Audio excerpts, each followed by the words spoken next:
Kalimantan hidup salah satu primata paling cerdas di muka bumi, orangutan Kalimantan. Tapi, apakah populasi mereka aman hingga hari ini? Jawabannya akan segera kamu temukan dalam video ini.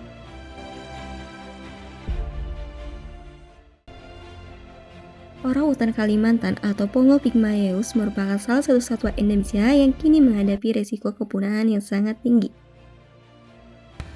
Saya Sandra akan menyampaikan sedikit informasi mengenai status konservasi dari spesies Pongo pygmaeus.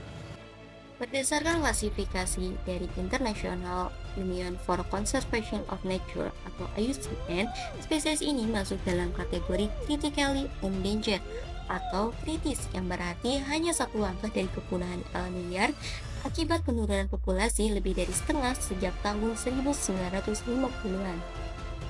Saya Anisatul Fariha akan menyampaikan terkait dengan populasi orangutan Kalimantan atau Pongo pygmaeus yang mengalami penurunan signifikan. Dalam rentang waktu 10 tahun terakhir, menurut penelitian dari Santika dan timnya, mencatat adanya penurunan populasi orangutan Kalimantan sebesar 25%.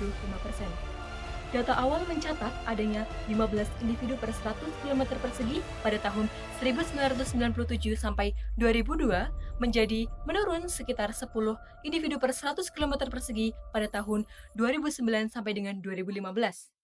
Penelitian ini dilakukan di berbagai daerah Kalimantan, termasuk Kalimantan Timur, Kalimantan Barat, Kalimantan Tengah, Sabah, dan juga Sarawak. Menurut data IUCN Red List, juga memperkirakan adanya penurunan populasi orangutan Kalimantan mencapai 80% dalam rentang waktu 75 tahun terakhir. Penurunan ini menunjukkan adanya ancaman bagi keberlangsungan hidup untuk populasi orangutan Kalimantan.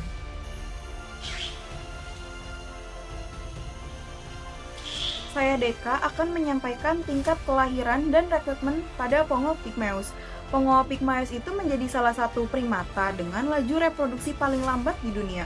Menurut Girsang dan kawan-kawan, pada tahun 2024, seekor betina hanya melahirkan satu anak setiap 7 hingga 8 tahun dan membutuhkan waktu 6 hingga 7 tahun untuk merawat anak tersebut sebelum akhirnya bisa hamil lagi. Tingkat rekrutmennya pun rendah. Di pusat rehabilitasi, angka kematian bayi mencapai 57% akibat induk yang belum siap atau kondisi kesehatannya yang buruk. Temuan ini sejalan dengan Prayoga dan kawan-kawan pada tahun 2014 yang mencatat interval kelahiran orangutan liar berkisar 6 hingga 7,7 tahun. Dengan kelahiran yang lambat dan rekrutmen yang minim, populasi orangutan sulit berkembang, terutama di tengah ancaman kerusakan habitat ini. Selain kelahiran dan rekrutmen yang rendah, tingkat kematian juga menjadi faktor krusial bagi kelangsungan hidup orangutan Kalimantan. Ankenas dan kawan-kawan tahun 2016 mencatat bahwa kematian orangutan dewasa di alam sebenarnya rendah, namun tekanan dari manusia seperti perburuan, deforestasi, dan konflik telah menyebabkan puluhan ribu kematian dalam beberapa dekade terakhir dengan banyak populasi terancam punah secara lokal. Sherman dan kawan-kawan 2025 juga melaporkan bahwa hanya 20 hingga 80% orangutan rehabilitasi yang mampu bertahan setelah dilepas liarkan dengan rata-rata tingkat keberhasilan hanya sekitar 40%.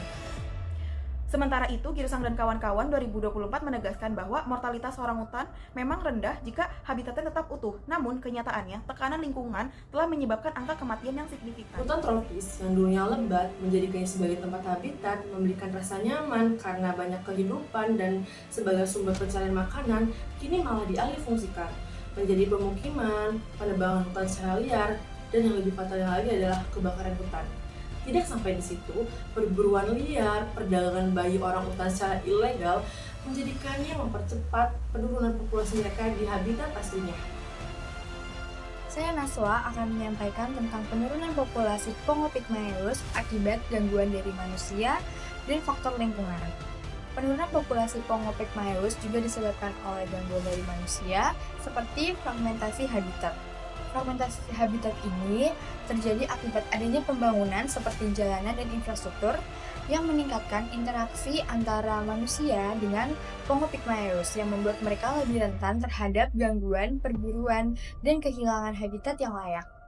Selain itu, faktor lingkungan yang menyebabkan terjadinya penurunan populasi Pongo pygmaeus adalah kebakaran hutan yang dipicu oleh deforestasi dan praktik pembalakan yang buruk. Limbah pembalakan dan berkurangnya pohon besar membuat hutan lebih mudah terbakar. Kebakaran ini merusak habitat orangutan dan semakin mengancam keberlangsungan kehidupan serta status konservasinya. Menurut Rida Diana dan Sukuti tahun 2022, upaya konservasi orangutan Kalimantan atau Pongo Pygmaeus bertujuan mengatasi ancaman seperti perusakan habitat, perburuan, konflik manusia satwa, dan perdagangan ilegal. Langkah utama mencakup perlindungan habitat melalui kawasan konservasi seperti Taman Nasional Kutai, Sibangau, dan Tanjung Puting, serta restorasi hutan. Rehabilitasi dan reintroduksi juga dilakukan oleh lembaga seperti Orangutan Foundation International, Borneo Orangutan Survival Foundation, dan Yayasan Inisiasi Alat Rehabilitasi Indonesia yang menyelamatkan, merawat, dan melepasliarkan orangutan setelah pelatihan dan karantina. Penegakan hukum diperkuat dengan UU Nomor 5 Tahun 1990.